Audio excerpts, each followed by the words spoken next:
ТЭЦтеги жагдайды иликтеген депутаттык комиссия акырындап энергетика тармагындагы жетекчилердин шалаакылыгын, кырсыктын чыныгы себептерин жаап жашыруу аракеттерин ачыкка чыгара баштады. Келишим боюнча алынган 386 миллион доллардын кандай багытта пайдаланылганы жакында коомчулукка толук белгилүү болот дешет депутаттар. Акыркы жыйында ТБ компаниясы ар биринин баасы 15 000 долларга жакын 128 видеокамера орнотуп, анысы дээрлик 2 миллионго жеткен дагы бир учур ачылды. 128 видеокамера коюп турсуздар. Ошону 1 миллион 800 000 долларга. Мындай логический эме барбы? Камераларыңарды көрдүк, обычный китайский камеры. Ар бир камераңыздар 14 500 доллардан обходились. Это элементарно, я не технарь, мен жана берки котелдоруңарга, тигуларга келишкен жок. То, что я знаю, мен алып чыккан кагазымда. Жооп бериңиздерчи, эмнеге мындай нерселерди карабайсыздар? Эмнеге убагында караган эмессиздер? Эмнеге соодалашкан эмессиздер? Мындан тышкары түшүнүксүз чыгымдар көп болгон. Мисалы 1 миллион 100 000 доллар сумма кандай максатта корогонун өкмөт мүчөлөрү айтып бере алышкан жок. Баарынан кызыгы, ТЭЦ техникалык, экономикалык негиздемеси жок эле модернизация болуп калган. Документ кытай тилинен орус тилине түшүнүксүз которулганы аз келгенсеп кол коюлган эмес. Мен вообще мындай таң калдым да. Никто не читал, оказывается. Никто не читал. Это технико-экономическое обоснование. Это на 400 миллионов долларов. Никто не читал. Да не, мен сизден сураган жокмун. Мен өкмөттөн сурап атам. Как идеолог по этому проекту. Потому что все равно мы хотим, не хотим, за кредитное соглашение, Ольга Владимировна, я думаю, вам придется отвечать за то, что вы подписали. Теперь я вот дальше. Вот вы посмотрите контрактное соглашение, потом кредитное соглашение.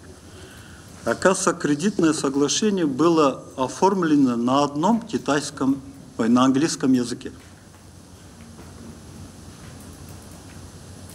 Перевод на русский – это не официальный перевод, а на английском языке. Вы что, большие технические специалисты по английскому языку? Потом вы посмотрите неофициальный перевод на русский язык. Адрес банка в двух местах совсем по-разному пишутся. Разные адреса пишутся. Кран суукта авариянын жаралышына насостун иштен чыгышы себеп болгон деп келишсе, ачынында химиялык жаңы блоктун жоктугу негизги себеп болгон дейт ТЭЦтин мурдагы директору. Бирок химиялык блок үчүн 5 миллион бөлүнгөн. Ал кайда кеткени белгисиз. Мурдагы директор Нурлан Өмүркулуу Азаттыкка берген маегинде да химиялык блок сөзсүз курулуу керек экенин айтам деп иштен куулганын айтат. Ошо авариянын причинасы ошо баягы модернизация ТЭЦ Бишкектин ичинде салынган кимсеге салынган эмес болчу.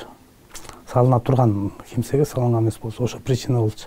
Ошо информация широкий массага кетпесин деп ошондон кетишкен да. Мына мен өзүм деле анализ кылып көрдүм. Буга чейин деле ошо модернизацияга сөз тийгизбей эле деген. Анан 30 январда дейм жогорку кеңешке барып ошо аварияны как раз разбирать эткенде ошондо мен ошо причинаны айткам, что кимсек салынган эмес, ошон үчүн суу жетпей калып, жаңы станцияга да эски станцияга суу жетпей калып, ошондон болду деп. Ошондон кийин эле мени через день жумуштан бошотушту да. Анан могу комиссиянын жыйынтыгы боюнча Бишкек шаарынын ЖЭБинин көп эле специалисттерин списокко киргизип коюштур, күнөөлүү болуп. Алардын эми күнөөсү аерде жок. Эми 100% жок деп айта албайм, эми, бирок основной күнөө аларда эмес да. Алар только жанагы последствиясын эле эметип калышты да.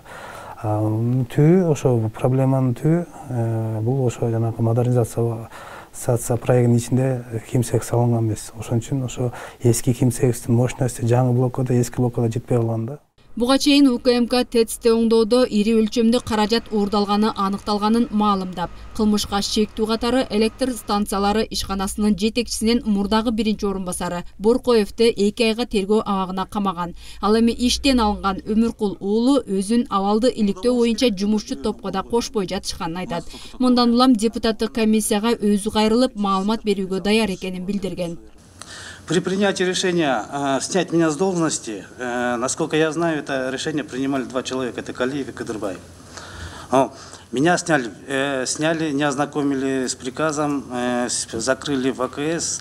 В общем, детективная история, там объяснений мне до сих пор не дали. Потом, если увольнять, я так думаю, надо тогда разобраться во всем, и тогда уже и главный инженер, и замы его должны быть уволены. Здесь совсем главный инженер на своем месте. Зам главный инженер становится директором. А меня убирают и даже не объясняют ни в чем. И даже в работе этой комиссии меня не допускают в эту комиссию. Я звонил председателю комиссии, чтобы меня выслушали. Специально объяснительно написал расплывчато, чтобы меня вызвали. И то не вызывают.